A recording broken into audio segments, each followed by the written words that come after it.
Now let's talk about tracking upload progress. So here in Listings API, where we post this object to the server, we pass a third argument to this method. This is an Axios configuration object. Here we have a property called onUploadProgress.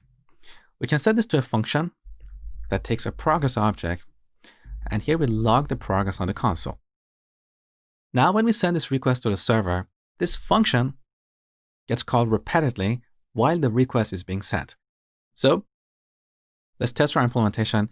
Here we have to manually reload because fast refresh doesn't take into account the changes we make to this file. It only works for our UI components.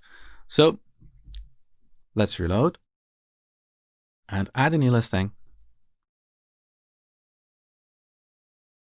Okay. Now let's take a look at the console. So this project object has 4 properties: is trusted, links computable, loaded, which is the number of bytes uploaded, and total, which is the total number of bytes.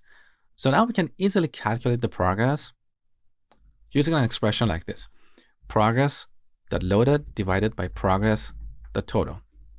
Now let's try it one more time. So manual reload and add a new listing.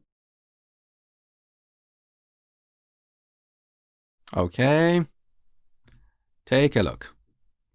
So here's our progress. We can multiply this by 100 to get the actual percentage and display it to the user. But the progress bar component we're going to add soon requires a number between 0 to 1. So I'm not going to multiply this by 100. Now, there is a problem.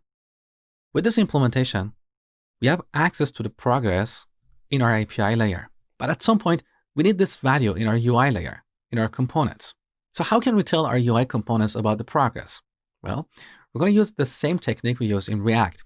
So in React, if we have 2 components, let's say a parent and a child, let's say something happens in the child and the parent needs to get notified. How do we implement this?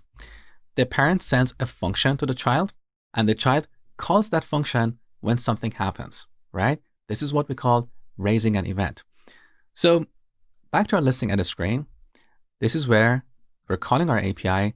Our first argument is an object.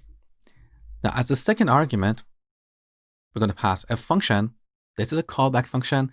So our API layer is going to call this function back as the upload is progressing. So let's add a function.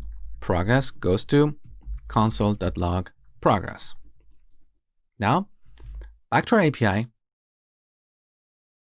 Let's add this new parameter here. We call that onUploadProgress. So we're following the same convention we use in React, okay? Now, down here, instead of logging this value to the console, we're going to call onUploadProgress function that is passed as the second argument here, okay? Let's test the changes. So reload the app one more time and add a new listing. Okay, now look at the console. We got the same result as before, but this time we have access to the progress in our UI layer, in our listing edit screen. So with this, we'll be able to display a progress bar to the user.